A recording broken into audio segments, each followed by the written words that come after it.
Dr. Robert Selig, and welcome back to part two in a world without zinc. So in part one, we talked about how that iconic TV show, The Simpsons, were warning us that when the world is lacking zinc, nothing works. What they're symbolically trying to tell you is when you lack zinc, nothing in your human physiology will work. So when the Simpsons are warning us with their great prophetic capabilities, we need to take that seriously. As well as the WHO, the World Health Organization, is telling us 1/3 of the world's population has a gross zinc deficiency.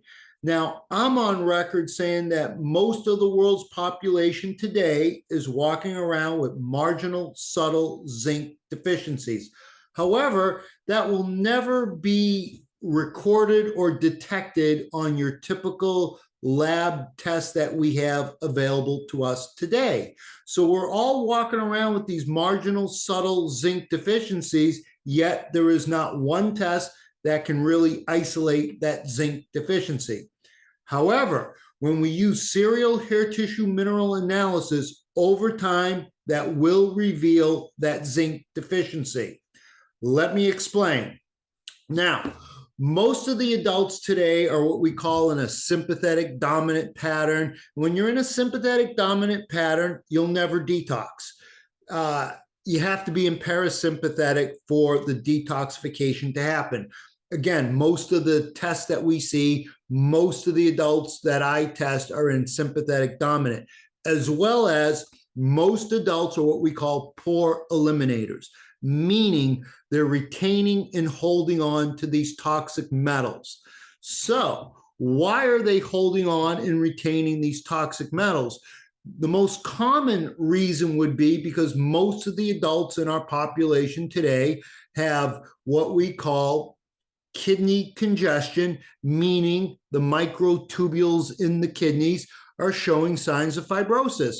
Meanwhile, the liver is also becoming stagnant and fatty livers because they too are also showing signs of fibrosis in the biliary canaliculi, leading to that stagnant fatty liver. So when the two main organs of detoxification are already compromised, you will not be detoxifying anything, especially the toxic metals, because to mobilize a toxic metal out, you need the adrenal reserves, you need to be in parasympathetic, you need the nutrient minerals to start coming on board to support the liver, the kidneys, the adrenals, etc. So most of us are walking around with as poor eliminators stuck in this sympathetic dominant pattern. As a result, we're retaining these toxic metals. So while we're retaining these toxic metals, it may take anywhere from 1 year to 7 years before you start mobilizing these toxic metals out.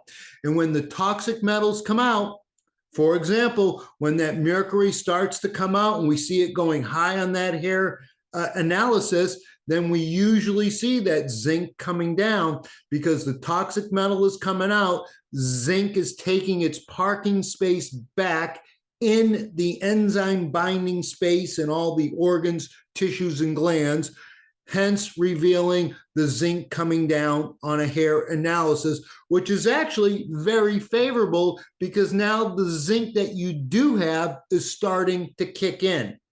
So that's a very positive thing, but it is revealing that subtle marginal zinc deficiency.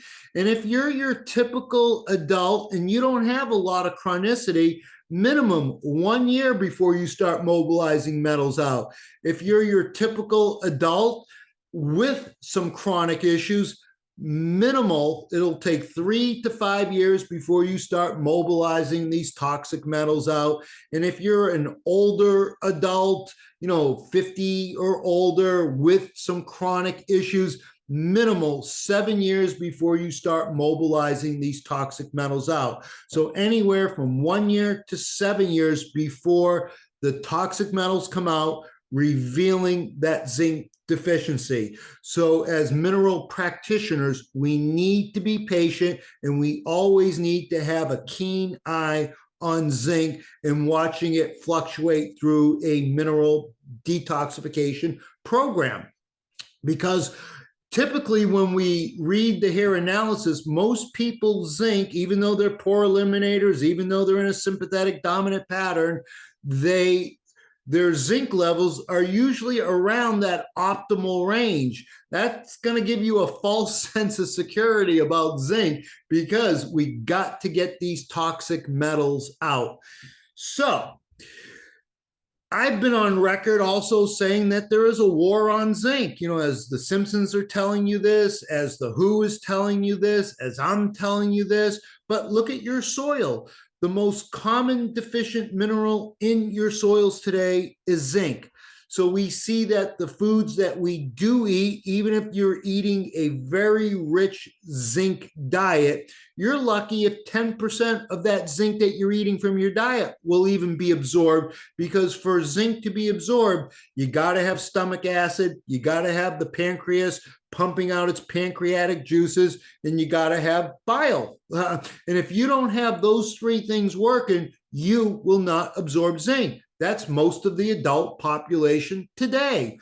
So we know the enemies of zinc are plentiful. The gazillion chemicals, especially the atrazines and the glyphosate, they will chelate out buttloads of zinc. The toxic metals will chelate out the zinc. If your diet is composed of phytates, oxalates, high in fibers, you won't absorb the zinc when you're eating those foods. So the war on zinc is pretty amazing when we really take that bird's eye view and look at this attack on zinc, because the pharmaceutical drugs that they're prescribing will chelate out zinc, especially the diuretics. Then the diuretics you're drinking, the coffees, the teas, and the alcohol spirits will piss out your zinc, as well as the emotional stresses.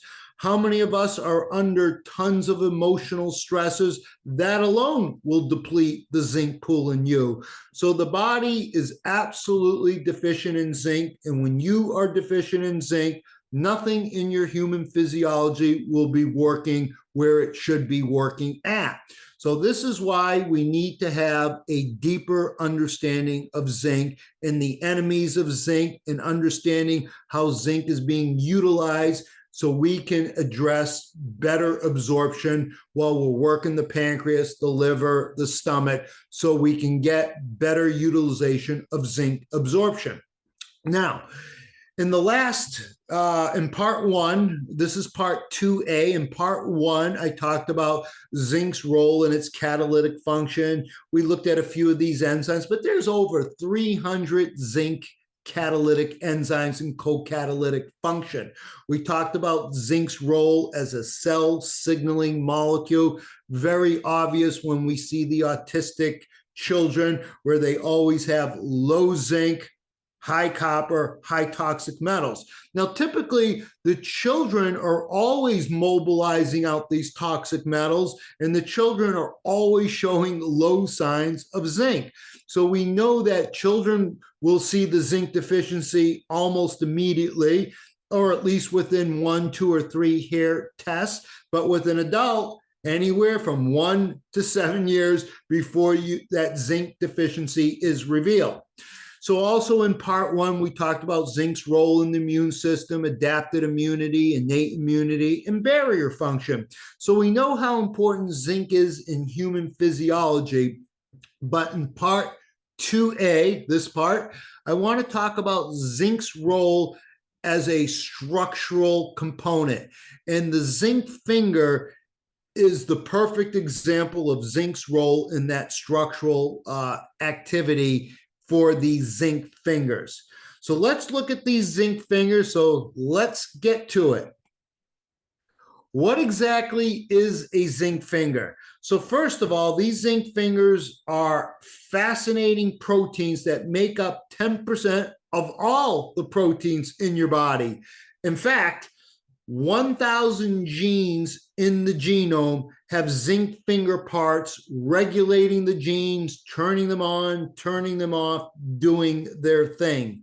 So in this picture, we see the two proteins, or we see two proteins. We got the two beta sheets bound to two amino acids. Typically, they're going to be cysteine amino acid residues that bind to this green dot, which is your zinc ion. Then on the other protein, we're going to have this alpha helix with two amino acids. Typically, they're going to be cysteine amino acids or histidine amino acids. And then that's going to be bound to the zinc. So the zinc is coordinating these two proteins to come together so it can coordinate and assemble the perfect fold so that you have a usable protein. That's a big deal. This is why when you get the zinc finger, you're not getting the middle finger, you're getting the zinc finger that will help exalt your health to that better place. So let's look at some of the diverse, amazing functions of these zinc fingers. So these zinc fingers, first of all, they interact with your sex steroid hormones, your thyroid hormones, and your fat-soluble vitamins. Without a zinc finger, you can't activate your thyroid, sex hormones, fat-soluble vitamins. That is a big deal. You need the zinc fingers to help recognize the DNA, read the DNA, and then we're going to also be involved in the transcription, translation into that usable protein. That, to me, is another big deal of how important these zinc fingers are in regulating a lot of gene expression in the body. Also, apoptosis. So apoptosis is going on from the womb to the tomb. The reason why you're not born with duck feet and claw hands and tails and wings is because of apoptosis, being able to clip off and snip off these unusable parts that we don't need. Thank you, apoptosis. Thank you, the zinc finger, and that zinc finger's involvement in the p53 zinc-dependent gene that is the apoptotic gene, that is the guardian of the genome, that is the anti-cancer gene. And we'll take a look at that in part 2B. So that's that p53 gene. But to me, the ultimate goal of these zinc fingers is the assembly and coordination of these proteins so you have a usable protein. So that's some of the diverse, extraordinary functions of these zinc fingers, and that's the short list. Now, before I get into this picture, my caveat is this is going to be a gross oversimplification of genes, genetics, binding domains, zinc fingers. So with that said, let's look at this strand of DNA. So on the terminal end of this DNA, we have a nitrogenous base, and then we also have a carboxyl base, and we have this ligand binding domain. That's where a lot of steroid hormones are interacting with this ligand binding domain part. Then we also have the DNA binding domain, and that's where the zinc finger needs to bind to this DNA binding domain. That's if the zinc finger has the right sequence so it can match the DNA binding domain, so then it can attach to the DNA binding domain for transcription, translation into that usable protein. Again, gross oversimplification because I'm leaving out the phosphorylation, the methylation, ubiquination, and all these complex processes going on. But understanding that to have a zinc finger, you need zinc. And what did I say? Most are walking around with marginal zinc deficiencies. And when you lose that zinc finger, you lose the function of the ability to keep the DNA in check, because zinc is part of the DNA auditing system to repair or delete mutated strands of DNA that are happening all the time. So what I found absolutely fascinating was this team of researchers led by the head clinician, Dr. Joni Lewis at the University of New Mexico, and her team of researchers were working with Navajo Nation in the Indian reservations, trying to figure out why the Native Americans have the worst health in the country, leading the league in cancer, diabetes, autoimmune diseases, alcoholism, and depression. So they wanted to know what's going on in these Indian reservations that are predisposing the Native Americans to the worst health in the country. So, of course, their team of researchers discovered that World War II and Cold War, we were doing a lot of nuclear manufacturing, nuclear testing, uranium mining. In the mining of uranium, you dug up the cadmium, the arsenic, the lead, creating a toxic cesspool that was getting into the groundwater, the air, the earth, and then the foods grown in these areas were loaded with the toxic metals, breathing in the toxic metals, the water loaded with these toxic metals, and as a result, it was causing the mutation of their DNA, hence the high incidence of cancer. But the interesting part of this research was, let me explain, was that these toxic metals, this team of researchers found that these toxic metals, cadmium, arsenic, lead, mercury, etc., were displacing the zinc in the zinc finger, resulting in the inability of the zinc finger to fold properly, so you lost your DNA auditing system. As a result, if you had a mutated part on any strand of DNA, we have a self-correcting mechanism to keep that DNA from going unchecked, leading to malignancy and tumors and that whole, cancer, genesis.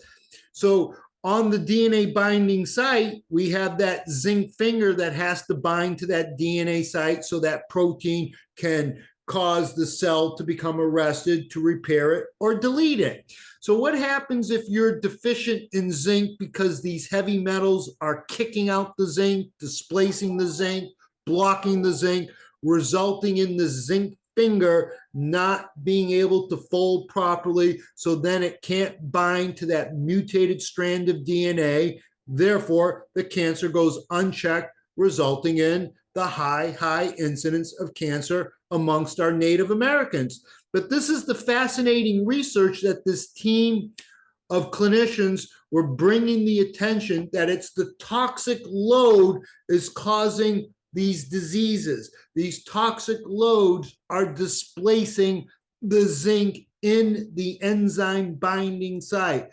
That's a big deal. So I've gone blue in the face, warning the population of how these toxic metals displace the nutrient mineral.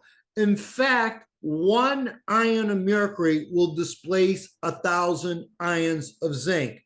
Now, we know that because of the research done in the 40s and 50s, in which the medical community was prescribing mercurial diuretics for those that had hypertension, that high blood pressure stuff. So they were giving them mercury diuretics, which affected the carbonic anhydrase enzyme in the proximal convoluted tubules of your kidneys, resulting in pissing out buttloads of zinc at about 1,000 to 1 clip, meaning for 1 ion of mercury in those diuretics, you are wasting away thousands of ions of zinc going into the toilet bowl. Without zinc, you lose the DNA auditing system. Without zinc, you don't have an immune system. Without zinc, the 300 catalytic functions responsible for carbonic anhydrase, lactate dehydrogenase, and the many enzymes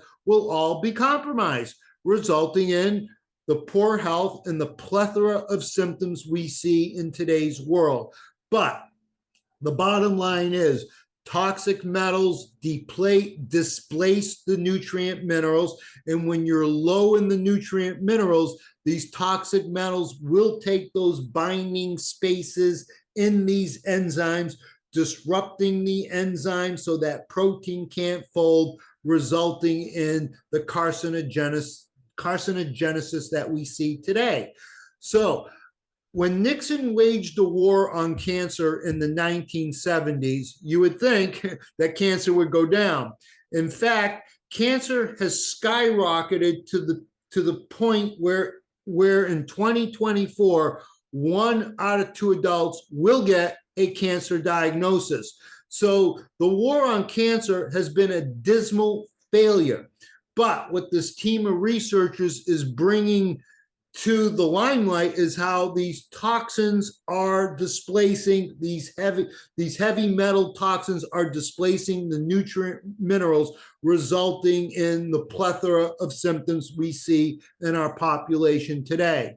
So the fact that Nixon has waged a war on cancer in the 70s, we see that cancer is alarmingly going to be, probably in the next year or two, the leading cause of death in this country. So the smart money is on. How do we understand the DNA auditing system? Well, we need to look at the mineral matrix, and especially zinc and magnesium, which are your 2 all-stars in your DNA auditing system. Now, the fact that billions of dollars are going into cancer research, and big pharma and big medicine, orthodox medicine, relentless amounts of money in research, meanwhile avoiding the elephant in the room, which is the toxins that we're creating. We're creating these toxins, destroying the soils, resulting in us becoming minerally bankrupt. And as a result, we see the poor health conditions across the board in this country. So in this book, they're talking about engineered zinc finger proteins. So they're using the zinc finger with their designer gene therapies and their designer, anti-cancer drugs, where they know that they need to interact with the DNA. So that particular part of the DNA that's mutated, you need a zinc finger to recognize that particular strand of DNA so it can bind. So they're using zinc fingers, and they're adding their drugs, their gene therapy drugs, their cancer drugs, using the zinc finger so their drug can bind to that mutated part of that DNA to, in theory, to delete it or repair it. But like I said, the war on cancer has been a horrible, dismal failure. The smart money is on. An ounce of prevention is worth a pound of cure. So when we're practicing detoxification, mineral balancing, now we have a real fighting chance of restoring health. But you got to be patient, because healing is a journey. Doesn't happen with a 2-week cleanse or a 1-month gallbladder cleanse.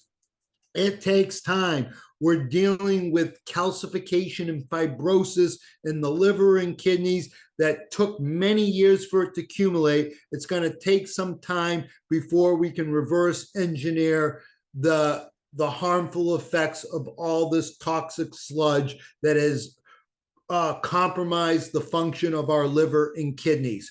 So in this book, Engineered Zinc Finger Proteins, and again, I've only read a few pages because it's very dry, boring reading, but among the many types of DNA binding domains, zinc finger proteins have proven to be the most malleable for creating custom DNA binding proteins. So big pharma, big orthodox medicine is throwing gazillions of dollars into this research, knowing that you need a zinc finger. Well, we know how important zinc is. Now, as mineral practitioners, let's keep our eye on zinc, because the whole goal with mineral balancing is balance. So people say, hey, doc, you're spending way too much time on zinc. You're ignoring copper. No, I'm not. I'll be talking about that in part 2B when we look at metallothionein and that copper zinc. But we need to understand the enemies of zinc. We need to understand there's a war on zinc. And then we need to understand the deeper physiological functions that zinc has in the body. All right, that was a little bit long-winded, but nonetheless. Now, to activate your thyroid hormones, your sex steroid hormones. So how many people are walking around with hypothyroidism, Hashimoto's? How many people have low T, low progesterone, low DHEA, high estrogen, high copper, low zinc across the board? How many people have low vitamin D? We see this across the board. So to activate your thyroid hormones, your sex hormones, your fat-soluble vitamins, you better have a zinc finger. So to have a zinc finger, you better have zinc. So that's where we see the epidemic of hormones gone crazy, everyone across the board, low vitamin D, low T. So it's a hormonal nightmare, and we're ignoring the elephant in the room, which is the low zinc status. So to understand these zinc fingers and how they're working with these steroid hormones, we need to understand a little bit about this nomenclature of what a nuclear receptor is. Nuclear receptors are intracellular receptors. So in the nuclear receptor family, we have our steroid receptor family, your estrogens, your androgens, progesterones, your mineral corticoids. Mineral corticoids, think sodium. Glucocorticoids, think potassium. And then our class 2 receptors, we got thyroid receptors, vitamin A receptors, vitamin D receptors. So these nuclear receptors are intracellular receptors that activate your steroid hormones, your thyroid hormones, your fat-soluble vitamins. So let's take a look at how this mechanism actually works. But to do that, we just have to look at some basics. We have some water-soluble things, some fat-soluble things.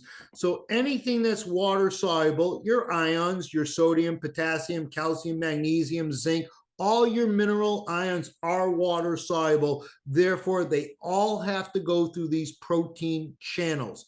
What's going on is these protein channels are beginning to be mutated because of the chemicals, because of the metals, distorting the 3D configuration of these proteins, resulting in these proteins not opening up, not closing, resulting in minerals can't get out, metabolic waste products can't get out. Minerals can't get in, waste products can't get out. So this is what we call a channelopathy. The first very discovered channelopathy was cystic fibrosis, in which they discovered that there was a mutated chloride channel in which the chloride couldn't get in because of the mutated chloride channel, resulting in cystic fibrosis.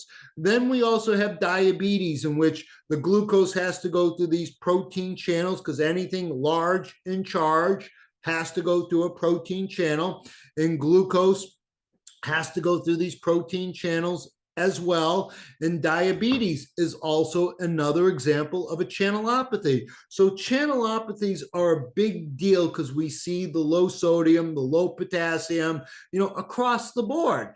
So this is where we need to understand cell membrane integrity and understanding what a channelopathy is. How do we influence the better functioning of these protein channels? But that was a slight digression. What we're talking about is steroid hormones and fat-soluble vitamins. They can simply diffuse through the cell membrane. Actually, oxygen, CO2 can simply diffuse in, but anything fat-like will dissolve like, and fat will dissolve through fat, get into the cell. However, the fat-soluble vitamin exerts its effect on the cell nucleus. So now, let me digress for 1 minute, because we're going to use vitamin D as our example. So when you get vitamin C from the sun, or you're eating vitamin D, or you're supplementing with vitamin D, that's all inactive vitamin D. That inactive vitamin D has to go to the liver first, then the kidneys, and it has to get hydroxylated by the magnesium-dependent hydroxylase enzyme, first on the 25th carbon in the liver, which is still going to give you inactive vitamin D. Then it gets hydroxylated on the first carbon in the kidneys, giving you 125 dihydroxycholecalciferol, which is your active vitamin D. That's the money. So this active vitamin D, like we said, can simply diffuse through the cell membrane, but it exerts its effect on the cell nucleus. And this is where we have vitamin D receptors that are enhancer elements, aka a zinc finger, so that vitamin D can modulate gene expression in its target organ. For example, if that target organ happens to be the stomach, the modulation of gene expression in the stomach will absorb calcium and phosphorus. If the target organ is in the kidneys, it will reabsorb calcium and phosphorus in the kidneys. If the target organ is in the bones, it will modulate absorption of calcium and phosphorus in the bones. Now, we know VDR receptors are throughout the whole body and have many, many diverse functions. Probably over 200 genes that we know of have VDR receptors, but a VDR receptor, when we're talking genomics, needs that zinc finger to transcribe, translate it into that usable protein so that vitamin D can do its job. And one of its most primary jobs of vitamin D is the regulation of calcium metabolism in the body. So we know in mineral balancing how important calcium metabolism is. In fact, to me, that's the most important function of mineral balancing, is understanding that when calcium precipitates out of solution, that becomes all your deposition diseases that we call premature aging. Calcium is going to get us all in the end. The whole goal of mineral balancing is to slow down premature aging by understanding how do we as practitioners regulate calcium metabolism, which is why we're always keeping an eye on sodium and potassium that keep calcium in solution, as well as understanding the magnesium calcium antagonistic relationship that are keeping a check, where magnesium is keeping a check on calcium. So the three most important ions in regulating calcium is sodium, potassium, and magnesium. However, there's other players, and vitamin D is absolutely a strong, important player in calcium metabolism. So this is why we don't nilly-willy prescribe vitamin D supplementation, especially if you have high levels of calcium on a hair analysis, especially if you're in a sympathetic dominant pattern, especially if you're in a calcium shell. That would absolutely make those patterns worse, setting the table for premature aging, another nail in your coffin if we're just going about taking our vitamin D without analyzing a hair mineral analysis for the status of calcium. So with that said, we want to understand how important that zinc finger is for your fat-soluble vitamins and for all your steroid hormones. So perhaps you have a VDR mutation. So if that VDR mutation is in a child and it's a homozygous, a complete deletion of that VDR receptor, that poor child will get rickets, that horrible bone disease. But how many of us are walking around with some mutations in the VDR SNP? Maybe it's heterozygous, homozygous, where that VDR receptor is only working at 40%, sufficiency. It's working, depending on how many SNPs you have, it's working anywhere from, it's working at a 90% efficiency to as low as a 10% efficiency, depending on how many genetic SNPs you have in the VDR receptor. Now, all that will be complicated via zinc deficiency, because you need that zinc for that zinc finger, so that zinc finger can take that VDR receptor to transcribe and translate that vitamin D into that usable protein to modulate gene expression wherever it needs to go, whether it's the bone stuff, immune stuff, gallbladder stuff. I mean, it's got many, many functions. So again, understanding the importance of that zinc finger in vitamin D metabolism, because across the board, everyone's walking around with low vitamin D, yet we're not understanding the zinc, because we look at the zinc status on a hair test, usually in that optimal range zone. But again, once those toxic metals come out, we're going to see the zinc going down, and that's a positive thing, but eventually it will reveal that zinc deficiency. Moving on. So again, the zinc finger motif, we talked about its importance, but general picture is you have the zinc centrally coordinated to bring these two proteins together. But again, the zinc is bound to the amino acids. So a mutation of any single amino acid in a zinc finger, and their example is vitamin D, calcitriol, but it could be vitamin A, it could be estrogen, it could be progesterone, it could be DHEA, it could be thyroid hormone. So if you have a mutation of any single amino acid, that will result in the plethora of diseases and symptoms we see across the board. So this is where we're keeping a keen eye on zinc. We're understanding the enemies of zinc. We understand that there's a war on zinc, and we understand that the population is walking around with horrible sex hormone profiles, horrible thyroid hormone profiles, and that low vitamin D across the board. Genomic action. Every nucleated cell has a cortisol receptor and zinc fingers. In fact, they typically have multiple zinc fingers. Each zinc finger has zinc molecules.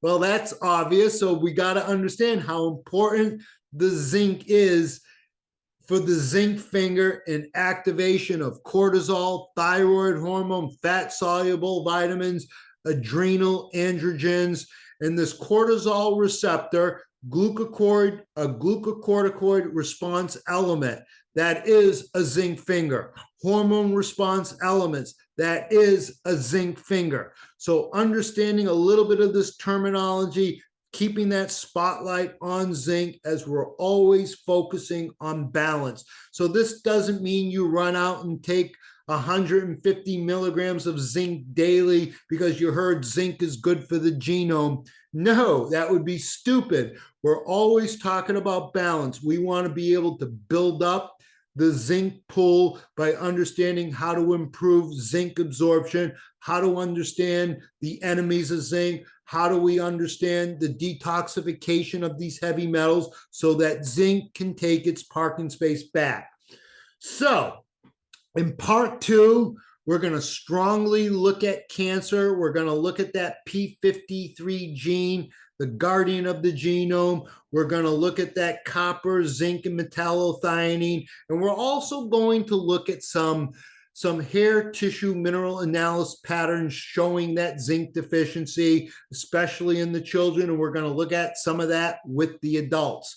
So that will be part 2B. But in the meantime, if you have any questions, comments, please leave it in the comments section, and I promise I will get back to you. So signing off, but before I sign off, thank you for watching, and I hope your day is going well.